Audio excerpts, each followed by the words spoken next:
Ассалаумалейкум жігіттер. Бүгін бізде Mercedes 124 автокөлігі.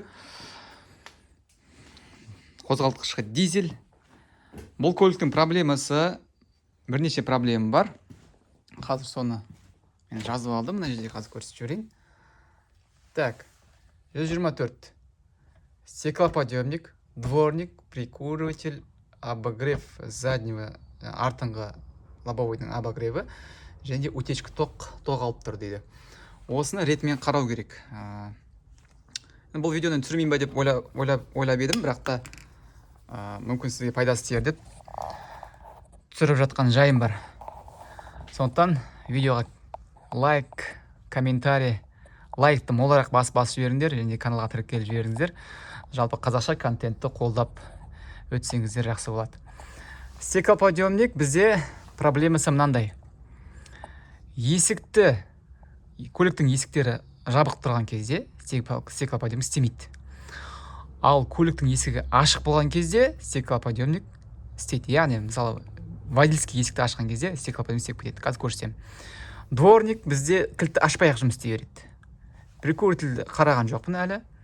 Обогревті әлі қараған жоқпын, утечканы да қараған жоқпын. Әлі ешқайда қараған жоқпын. Бірақ проблемның барлығы осы жерде болуы мүмкін. Неге? Себебі бізде стеклоподъемниктің релесіне көліктің иесін айту бойынша не салып қойған? Перемычка салып қойған. Перемычка дегеніміз, яғни бір контакттен екінші контактке провод лақтырған былай прямой реленің ішінде. Енді көрейік. Бізде қазір көлік зажигание өшіп тұр. Есікті жабамын. Есік жауып қойдым. Так, мына стеклоподъемник мына жақты қозғайын. Алдыңғы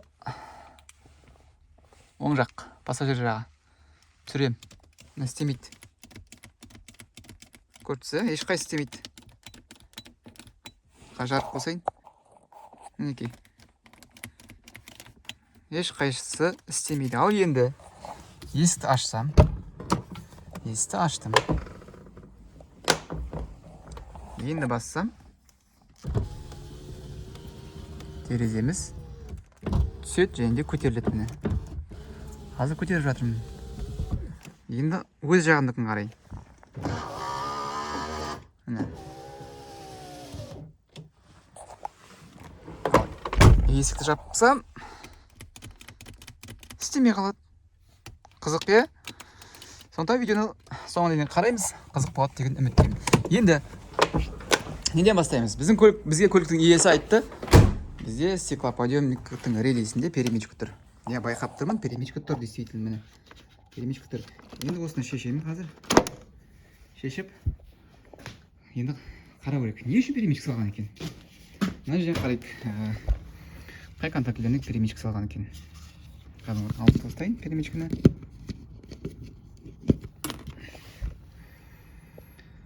Так, бізде мына 1, 2, 3, 4, 5, 6. Яғни 3 пен 4-те перемычка тұр. Енді бұл не үшін салған білу үшін бізге қолымызға не керек? Қолымызға схема керек. Схема қолымда. Мінекей. Mercedes 124-тің схемасы. Мына бөлігі бізде стеклоподъемникке жауап береді. Мінекей жазылып тұр. Стеклоподъемникке с электрическим приводом дейді. Бізде моторчик деген, деген моторчикті, мысалы 120 деп тұр мына жерде. Жоқ, 128. 128-ді қарайық. Бізде 128. Бізде не екен? 28 двигатель стеклоподъемника правой задней двери. Артыңғы оң жақтікі. Бізде сөйтіп 4-еуіміз бар. 4 моторчик және де 4 кнопка. Мысалы қар 1. Так, мінекей 2, 3, 4. Бізде барлығы істемейді.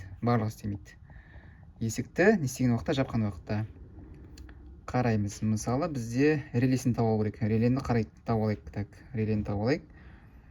Міне, 121 реле электрического стеклоподъемника. Так, 121 мінекей мін тұр. Бізде 1, 2, 3, 4, 5 контакт дейді. Жоқ, мұнда 6 контакт болу керек қой. 1, 2, 3, 4. Жоқ, мұнда 5 екен. Ладно, не важно. Бірақ қолымызда реледе неше контакт? 6 контакт. біз білетін перемешке қайда тұр? 3 пен 4-те тұр. 3 және 4 қараймыз. 3-те не болу керек бізде? 3-те қызыл проводтың бойында аккумулятордан плюс келу керек. Мына аккумулятор бізде плюс келу керек. Ал 4-те қарайық. 4-те қойып 4 былай кеткен, 2 провод шыққан 4-тен. 4-тен 2 провод шыққан. Қайда кеткен? Біреу мұнда кеткен. 122-ге 122 бізде диод деп тұр. Так, сосын бүйтіп, былай шыққан. F2 деген шыққан. F2 деген бірде қайдыдан шыққан плюс. Ол плюс F2-ге плюс F9 бірге. Жалпы мына FH деген циклоподиумге кететін олардың барлығы. Кнопка кететін нелер.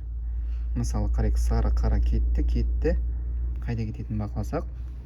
Міне 118-ге кеткен мысалы. 118, 117, 118 қарайық. 117, 118 бізде не? Выключатель, яғни кнопкаларға кеткен. Яғни мына питание FGFH деген бізде кнопкалардың питаниесі. Ал мынау F2 деген бізде битіп келіп релеге келеді. Бізде 3-те болмаса 4-те екеуінің біреуінде питание жоқ деген сөз ғой. 3-те немесе 4-те питание жоқ. Болмаса F2-ден питание қарау керек қазір. Осы жерден екеуін біріктіріп қойған ғой бізден былайша айтқан кезде. Енді қараймыз. Так, бізде дейтін не үшін қайда питание жоқ, плюс жоқ, және де не үшін жоқ. F2-ден қарау алатын бірден. F2-де бізде питание болу керек. Қандай питание? F2, F9-да питание бізде бүйтіп келіп 30, яғни постоянка болу керек. Постоянка замок зажигайдан бізге F2 деген F2, F9-ға предохранительға питание келу керек. Жақсы, F2 қарайық F2-ді. Мен бізден алдына қарап қойдым жаңағыдай. Қолымызға контроль қалайық. Бізден қараймыз. Так, қолымды былай шығарып алайын. Ыңғайсыздау енді кішкене. Ең алдымен мен не қарағым келіп тұр? Ең алдымен мына 3 пен 4-ті қарағым келіп тұр. Мінекей. Біреуінде плюс жоқ, екіншісінде плюс бар. Плюс жоқ, плюс бар. Қайсында жоқ, қайсында бар екен білу үшін релені шамамен қазір орнына қоям.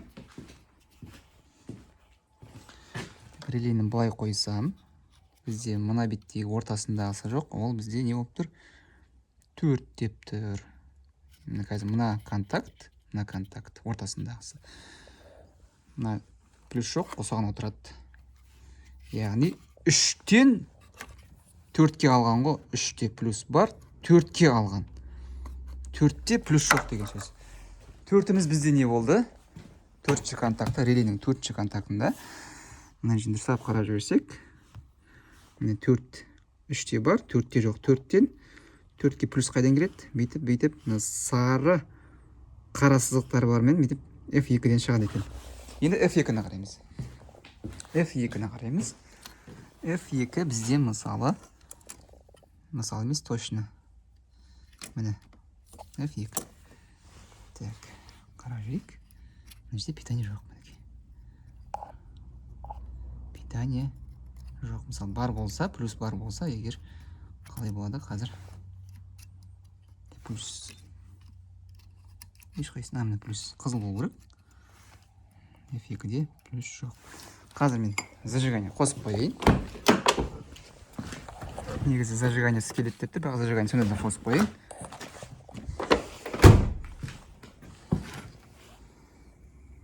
Плюс бізде келмей тұр. Яғни F2-ден шығады да плюс мынаған келу керек. 4-ке келу керек. Так, енді F2-ге плюс қайдан келетінін анықтауымыз керек. Сол үшін барлық проблема осы жерде болуы мүмкін. Тоқ соруы басқа нәрсесін істеуде. Мінекей схемасы бар өзінің. F2-нің плюсын іздейміз. Так, жігіттер, қазір уақытша F2-ге F2 қайда бізде? Міне F2. F1. F2-ге қазір мен плюс беріп қоямын уақытша жігіттер, тексеру үшін. Яғни бағыт дұрыс па, дұрыс емес па. Және де мына релеге үшінші контактыға кететін провод қара сары сызығымен ашып қойдым тексеру үшін. Плюс қазір прямой беріп тұрмын тексеру үшін. Енді тексеремін. Жалпы бағытым дұрыс па, дұрыс емес па, сол үшін. Қазір бізде зажигание ашық, есігіміз ашық. Стекоподъеміміз істеп тұр. Енді есікті жабамын. Есікті жаптым. Стекоподъем істеп тұр. Зажигание өшіремін. Зажигание өшіргенде де істеп тұр әзірге.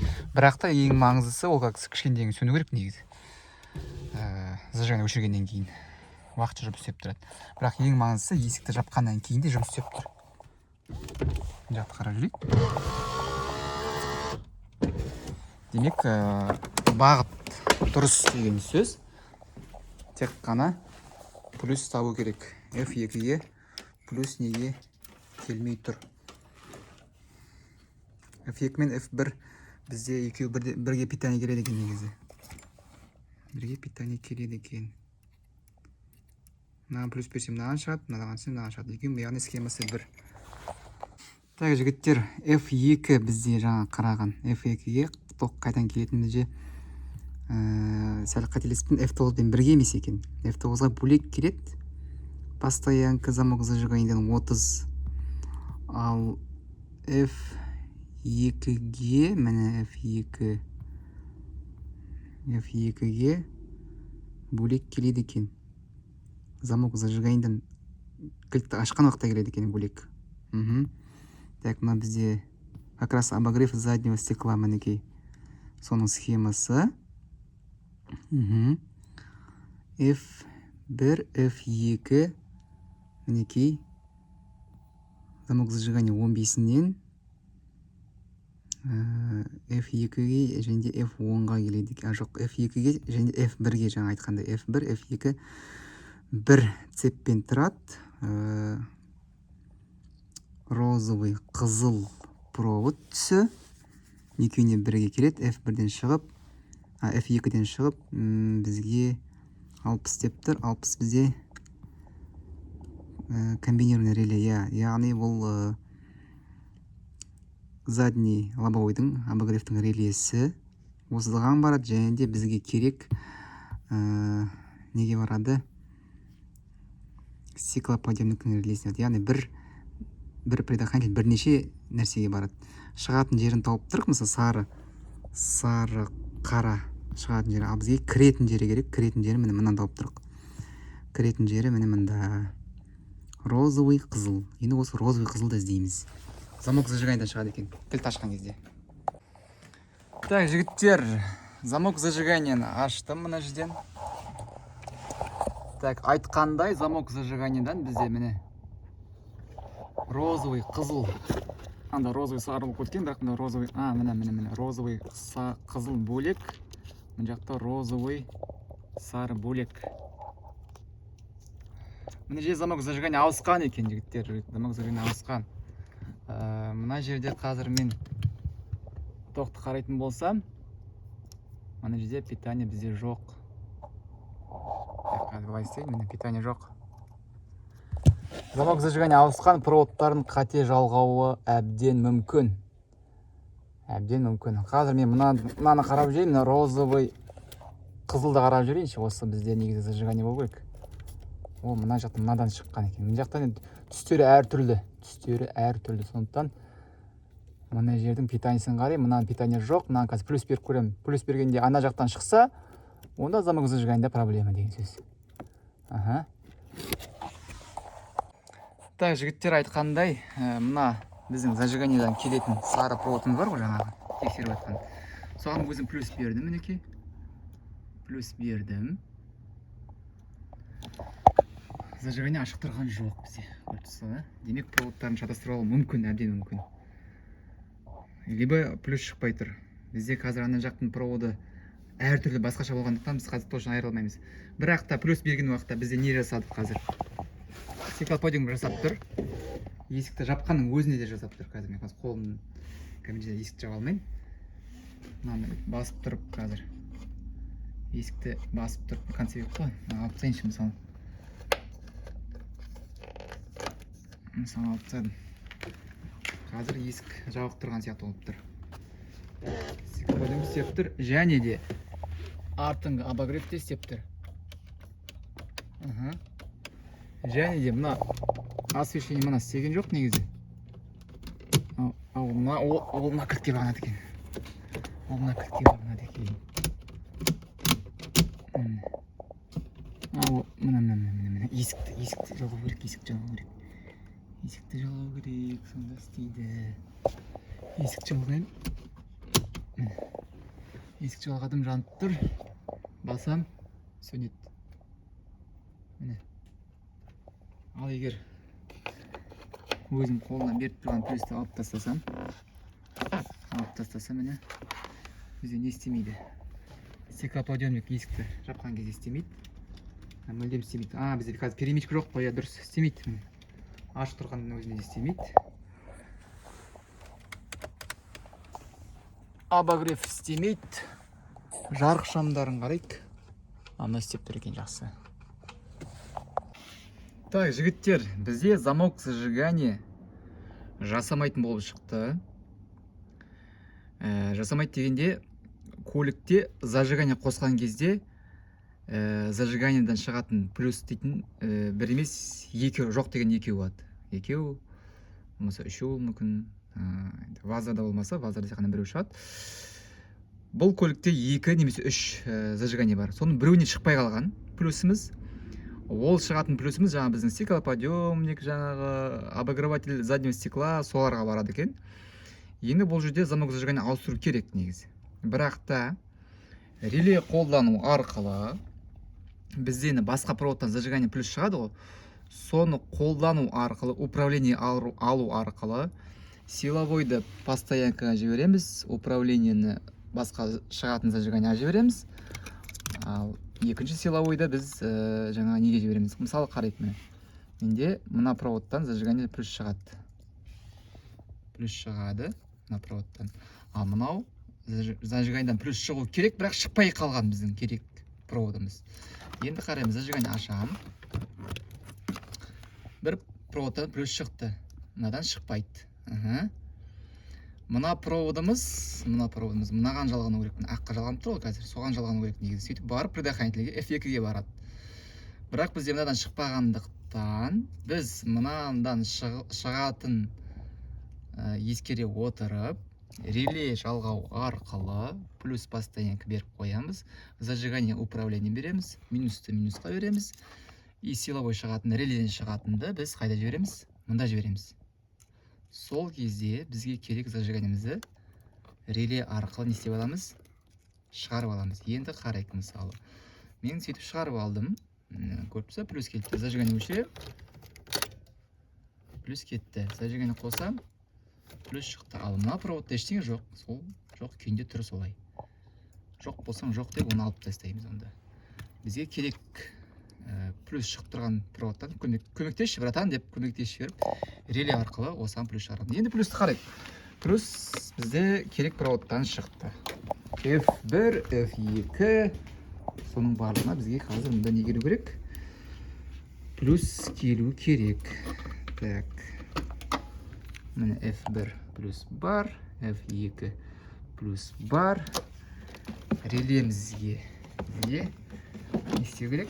Плюс ыңғайсыздау, релемізге де 3 пен 4-ке плюс келу. Жаңағында болған жоқ плюс. Енді ол плюс мына жерде бар. Міне ода бар.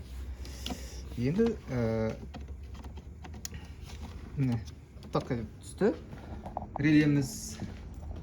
Енді стеклоподъемник бізде есікті жапқанның өзінде де, мына жерде есік жаба алмай, канатри істей береді. Зажигание өшірем. Істемей екен? Істемейді. Зажигание өшірген кезде как положено істемейді. Және де обогреватель артыңғы лобовойдың жылытқышы қосамыз. реле шок етіп тұр. Демек, замок зажиганиенің істеу арқылы біз неше проблеманы шештік. Стеклоподъемник шешілді. Дворник әлі қараған жоқ. Прикуйтель қазір қараймын. Оборвать шешілді. Утечка да шешілуі мүмкін. Не үшін? Манаға біздің перемычкадан болғаны үшін постоянно беріп қойған. Сондықтан қазір прикуйтельді қараймын, және де утечканы қараймын. Ал бірге қарап жіберейік прикуйтельді және де біздің утечкамызды. Кеттік. Прикуриватель.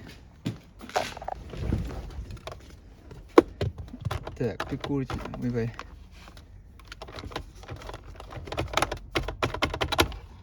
Так, прикуривательді қараймыз. Ол үшін бізде минусты жалғанып қоям бұлай. Минусқа жалғанып қойдым. Қарайық. Минус бар. Плюс бар. Минус. Плюс. Кілтті өшіремін. Так, кілтті өшірдім. Так, тестер қайда біздің? Тестер қайдасын? Міне. Қазақ құралдың тілі жоқ, тілі осы айтады ғой, мен осындамын деп.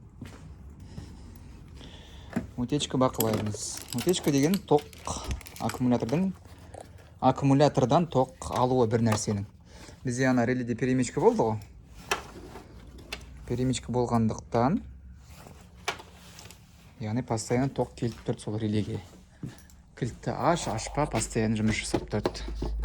Сондықтан утечка сол үшін болуы мүмкін. Енді қазір мен аккумулятордың бір клеммасын шешем. Плюс болсын, минус болсын, разница жоқ, айырмашылық жоқ. Қайсын шешкіңіз керек, соны шеше бересіз. Так, мінекей шештім. Так, амперметрге қоям. Шөпті ауыстырамын. Және де бізде амперметр қайда? Мынау тестер 20 амперге қояйын. Тестерді қостық. Бір шөп бізде клеммаға кетеді. Клеммаға бір шөп бізде аккумуляторға кетеді. Так, утечка шамалы бар екен. Сәл күтеміз ұйықтағанша дейін. 0,20 ампер шамасында утечка бар екен. Ана жерден реле шок етеді. Реле. Не үшін? Себебі бізде есік ашық қалды. Есікті қазір бірден етіп жабуым керек, болмаса мына концевикті алып тастайын. Есік бізде жабық деп көріп тұр қазір. Енді утечканы қараймын. Тағы да клеммаға кетті плюсымыз. Бір шөп мұнда кетеді. 0,20 әлде бар. Түсу керек негізі. Сәл күтейік. Ұйықтағанша дейін.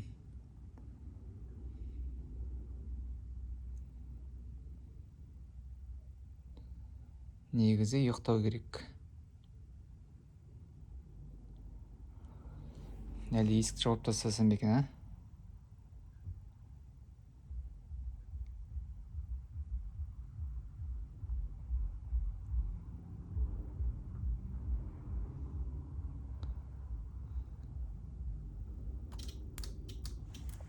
Міне. Есікті жабамыз. Себебі есік ашқан кезде бізде жоғарыдағы свет, ремень тақ деген свет жанып тұрады, сондықтан есік жабу керек. Ешқандай лампочка ештеңе жанбау керек қой, былай жатқан кезде. Енді тексереміз. Бір шөп клеммаға, бір шөп аккумуляторға. 0,06. 0,106-ға деп секіріп тұр, болды. Бұл норма. Бұл тоқ сорып тұр, тоқ алып тұр деген сөз емес. Бұл былайша айтқан кезде допустимый. мінекей болды. Яғни бір проблемамен бізде замок зажиганиясының проблемасы бірнеше проблеманы естеп тұр. Демек, прикуритель жасады, плюс обогреватель жасады, утечка кетті, перемычкамыз жоқ, қазір заводской барлығы, енді дворник қалды. Дворниктің проблемасы бізде жалпы не болып тұр? Дворниктің проблемасы мен түсінбедім. Көліктің егесі айту бойынша. Кілтті ашпай ақ істей береді дейді. Болды, кетті ол уже. Барлығы кетті, раз, два, три. Міне. Кілтті ашамыз. Кілтім қайда? Кілтті ашамыз. Енді істеді. Кілт дворник көшіреміз. Дворник көшу керек. Міне өшті. Зажигание сөндірдім. Болды. Проблема барлығы кетті. Проблемның барлығы неден болды? Жаңа біздің перемычкадан болды. Дворник плюс болды. Енді проблема перемычкадан, проблема замок зажиганиядан реле қою арқылы барлық 6 проблемада шешілді. Егер видео ұнап жатса, каналға тіркелеміз, лайк басамыз, қазақша контентті дамытайық, жігіттер, қолдайық. Жақсы, баршаға рахмет.